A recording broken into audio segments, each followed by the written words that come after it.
Lição 12.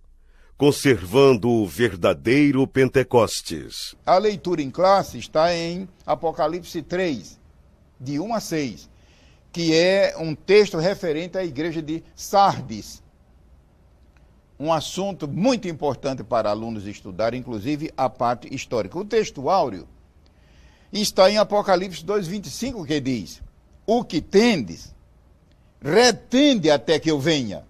Uma grande lição sobre conservando o verdadeiro Pentecoste, ou seja, a renovação espiritual. O que tendes, quer dizer, o que tendes da parte de Deus, retende-o. Você está vendo, meu irmão e meu amigo, que não é bem função de Deus reter. Ele disse, retende-o. Ou seja, Deus não impõe. Imaginai se um pecador entrasse no céu à força. Isso seria céu. Não, a salvação não é imposta, a salvação é uma dádiva e ela é recebida. Agora Deus insiste, e insiste até o fim. O que tendes, retende-o até que eu venha, conservando o verdadeiro Pentecostes. Como esta lição está muito voltada para renovação espiritual, despertamento espiritual, avivamento espiritual, é bom que antes que eu entre nos 4, aliás, são 5 pontos em que a lição está dividida, nós vamos apenas tocar de leve, se dê uma palavra sobre a diferença entre batismo com o Espírito Santo e batismo no Espírito Santo. Lembremos-nos, batismo com o Espírito Santo é uma frase empregada por Jesus. Em Atos 5, 1 e 5, ele disse, vós sereis batizados com o Espírito Santo. Ele disse em Atos 1, 5, vós sereis batizados com o Espírito Santo. João Batista, também o precursor de Jesus, ele falou que ele, Jesus, é que batiza com o Espírito Santo e com fogo. Agora, lembremos que a partícula original usada é difícil traduzir para português. Então, em que consiste o batismo com, que também pode-se dizer batismo no? Não se esqueça, a mesma partícula grega tanto faz dizer com, como dizer no, sendo que é mais usado com. Por quê? Porque o próprio Senhor Jesus disse, vós sereis batizados com o Espírito Santo. Então, em que consiste o batismo com o Espírito Santo? É um derramamento sobrenatural, é claro, do Espírito Santo sobre o crente, a plenitude. Esse crente, então, fala noutras línguas, línguas sobrenaturais. É a evidência física. Fala noutras línguas pelo Espírito Santo. Como eu já disse na lição passada, o profeta Isaías profetizou isso no capítulo 28. Mas o próprio Senhor Jesus, antes de voltar para a glória, diz, e falarão novas línguas. E no livro de Atos está o relato maravilhoso, que quando o Espírito Santo desceu em Jerusalém sobre os 120, eles começaram. Você está vendo que a pessoa que está sendo batizada, ela está plenamente consciente. Ela não fica em êxtase, como muita gente pensa. Não, diz que eles começaram. O Espírito Santo os tomou e eles entregaram o seu aparelho fonador mais consciente. Mas lembremos-nos, o batismo com o Espírito Santo é a dádiva de Deus para seus filhos. Assim como a salvação é a dádiva de Deus para o incrédulo.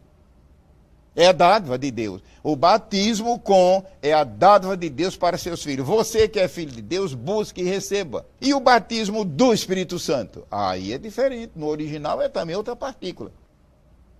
Em que consiste o batismo do Espírito Santo?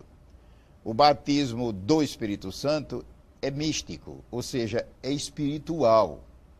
É totalmente espiritual. E em que consiste? É aquele ato miraculoso, espiritual, quando no momento da conversão, o Espírito Santo de Deus nos imergiu no corpo de Cristo, que é a igreja. Ele nos colocou no corpo de Cristo, que é a igreja. Então, o batismo do Espírito Santo, ele é invisível, ele é sobrenatural, ele é espiritual, e é aquele ato em que o Espírito Santo, no momento da conversão, ele nos imerge, como diz o original, est tonen soma. ele nos imerge no corpo de Cristo. Então, o batismo do Espírito Santo precede o batismo com. Ele precede, é claro. Se bem que há pessoas que Jesus batiza na hora da conversão, mas não misture as coisas. O batismo com o Espírito Santo é subsequente à conversão. Vou repetir.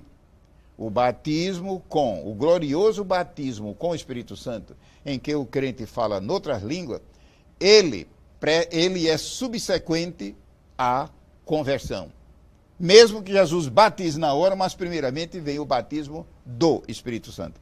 Eu sei que é uma explicação curta, os leitores deverão primeiro recorrer à Bíblia. Irmão Gilberto, onde está isso na Bíblia? O batismo com é Atos capítulo 1 e capítulo 2. Principalmente o capítulo 2. E o batismo do Espírito Santo? 1 Coríntios 12, a partir do versículo 13. E Gálatas, capítulo 3. E outras passagens. A igreja de Sardes era uma igreja evangélica de grande porte. A cidade era muito rica, luxuosa. Era uma cidade também arrogante. E a igreja, é claro, uma igreja composta de muita gente rica. Tudo bem? Só que se descuidaram e Jesus chegou a dizer: tu tens nome de que estás vivo e estás morto. E o pior que isso foi dirigido ao pastor da igreja. Muitas igrejas por aí estão em crise porque os pastores são os primeiros a se desviar da verdade. Tens nome de que estás vivo e estás morto. Isso é terrível. Significa que Deus, Ele concede a graça para que ela seja desfrutada. E outra coisa, se nós lermos, fizermos a leitura bíblica em classe do capítulo 3, nós veremos que logo no primeiro versículo, o Senhor Jesus se revela dizendo que Ele é aquele que tem os 7 Espíritos de Deus. Ou seja, para a igreja que estiver decadente, tem nome de que está viva e está morta, aí está a resposta. Qual é a resposta para eu e para você e para a nossa igreja, a tua igreja, nossas igrejas? Ter uma vida abundante no Espírito Santo é cada vez mais se renovar, porque a palavra Espírito tem a ver com vida. O Espírito Santo é chamado Espírito de vida, a lei do Espírito de vida em Cristo Jesus. E Jesus se revela como os 7. Nisto nós vemos a graça de Deus. Veja, uma igreja decadente, uma igreja formal, que só tinha o nome de igreja, mas estava morta. Jesus se revela como aquele que tem os 7 Espíritos de Deus. Ou seja, a vida abundante, abundante. Ou seja, essa igreja pode voltar ao primeiro estado. Promessa aos vencedores e o desafio para os fiéis conservarem a renovação. Eu gostaria de concluir esse ponto da lição na parte do desafio, que é o ponto número 4. No versículo 6, que diz: quem tem ouvidos, ouça o que o Espírito diz às igrejas. Em todas as 7 cartas de Jesus às igrejas do Apocalipse, que ficavam na Ásia Menor, ele termina dizendo: quem tem ouvido, ouça.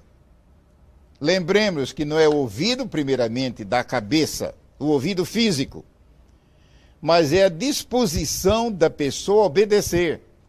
Ou seja, mesmo que nós estejamos em fraqueza, que Deus nos conceda graça para nos aproximar do assunto da Bíblia de Deus com o propósito de obedecer.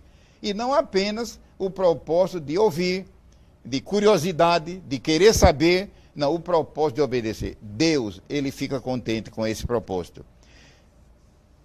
Quem tem ouvido, ouça que o Espírito diz. Ou seja, o Espírito não apenas pensa, ele diz, ele fala, ele é vivo, ele é real. Então, como conservar o verdadeiro Pentecostes? Verificar a condição espiritual da pessoa. Como eu disse numa lição passada, não ficar procurando santidade na vida dos outros. Mostrar primeiro a sua. Segundo, buscar a renovação espiritual. Buscar a renovação espiritual. Nós já notamos que a hora da noite em que a terra fica mais escura é meia-noite. Meia-noite, 11h30, meia-noite, 1 da manhã, é o horário em que o meio ambiente fica mais escuro ao ar livre. Estou querendo dizer que, mesmo que a situação espiritual seja escura, nessas horas Deus pode abençoar e transformar as trevas em luz. Nós damos graças a Deus por esses minutos, com a oração de que Deus os use para a glória do seu nome.